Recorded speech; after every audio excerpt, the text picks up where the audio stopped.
Hey, it's me, MLB. Here is chapter 20 of Cute Little Love Letters, and this one is titled Snatched.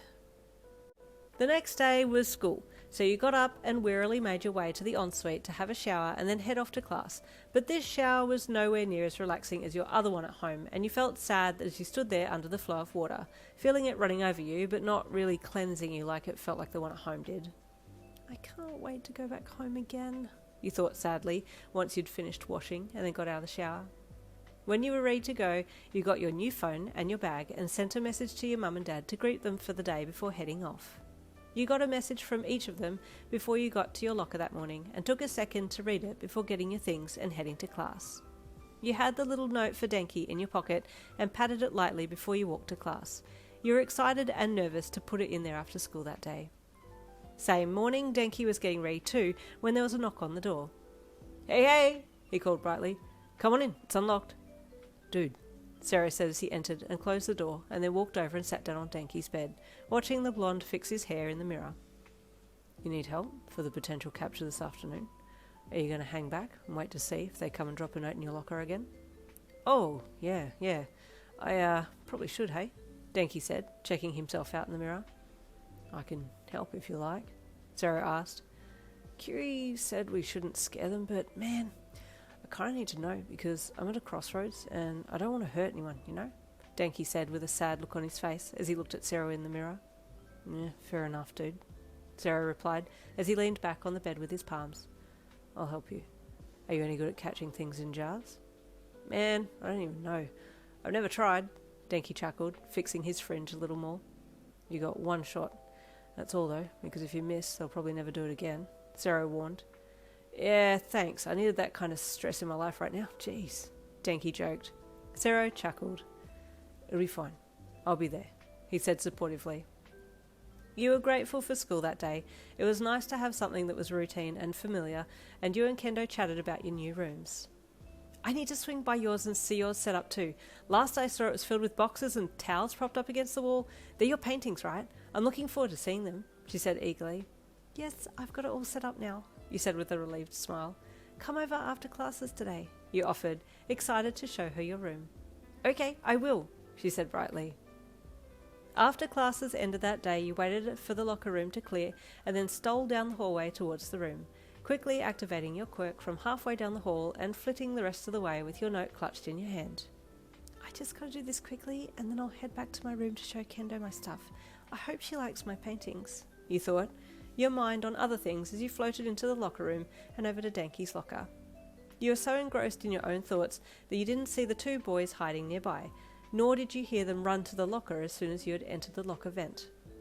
Not thinking about your own safety, you hovered there as you dropped the note, and then all of a sudden light came flooding in behind you, and for a second you wondered what was going on, and then you were encased in something glass and you hit it as it was yanked backwards out of the locker. "What the?" you thought with urgent confusion as you tumbled to the glass bottom of something and tried to grab a hold of something as you were bumped around. You could see ceiling, floor, lockers, and two guys, but couldn't quite work out what was going on until it struck you. You had just been caught. You looked up into the face of Denki and screamed. "Oh no! I have to get out of here! I have to get out!" Your little hand smacked against the glass wall of the jar, and you jumped and flew around, but there was no escape route. You were trapped. Denki quickly carried you to his bag and put you in, zipping you up in darkness before the jar started to move again. "Where's he taking me?" you wondered with fright as you fell to the bottom of the jar and bumped around with it. It felt like an eternity had passed, but all of a sudden the bag was unzipped and light came flooding back into your world. You watched with horror as Denki reached in and lifted the jar out and placed it down on the desk in his room and then stood back. "Who are you?" you heard him ask you in a voice muffled by the glass. "I'm gonna open the jar. And no funny business, okay? I just want to know who's been leaving me cute little messages." Slowly he stepped forwards again and undid the lid of the jar and then opened it. At first you stayed at the bottom of the jar, refusing to come out, but then you thought that maybe you could make a run for his door and slip under it, or fly out the window.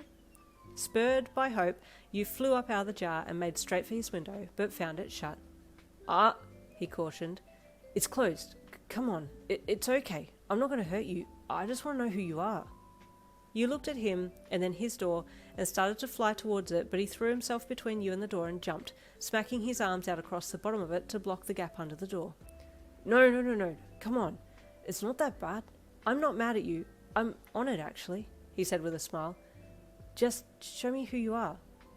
You hung in the air, feeling the weight of your poor planning hanging heavily over your head. Finally, you sighed. You knew the jig was up. You couldn't hold your form for more than an hour anyway, so he was going to find out sooner or later. With a lot of resignation, you deactivated and dropped to the floor, landing lightly on your feet and standing there with your hands together in front of you and your head hung. Whoa. No way, Denki said with surprise when he saw it was you. I'm sorry, Denki, you said softly, still looking down at the floor. Sorry? Why are you sorry? Denki asked with surprise as he got up from blocking the door and started to walk towards you. I didn't mean to deceive you. I just went about it the wrong way, you said sadly, hesitating a look up at him. He had a bright red blush across his cheeks and was just staring at you, which made you look away with embarrassment. I'll go now, you said softly as you tried to step around him. Wait, hang on. Can I ask you, are you serious? Were you being serious when you wrote those things in the notes? Do you really feel that way about me? He asked eagerly, but with hesitation. You nodded your head, keeping your eyes averted. I'm embarrassed now that you know, though, you said softly. I'm just in awe, he said honestly. The cutest girl in school has been dropping notes in my locker? This is my year. I finally peaked, he said excitedly. I'd better go, you said evasively as you backed to his door. Wait, but, hang on, he fumbled, still trying to get past the shock of the reveal that he had been dreaming about. But you had quickly turned around, grabbed his door handle, and fled from his room. You did hear him calling for you, but you just needed to get out of there. How embarrassing that you'd been caught. The adrenaline was so strong in your bloodstream that you don't even remember how you got to your room, but as soon as you got in, you slammed the door, but then there was a knock on the other side. Is that you, Yin? Kendo's voice called from the other side of the door. Yes, you called back. Please come in, and then lock the door. Kendo pulled a confused face at such a request, but followed orders, letting herself in before closing the door behind herself and locking it. Why am I locking us in here? She asked with a chuckle. He knows, you said numbly. You knew it was never going to be easy. You know I always make these things the most difficult reveal possible. Hopefully everything's going to be okay in the next chapter. We'll see you tomorrow.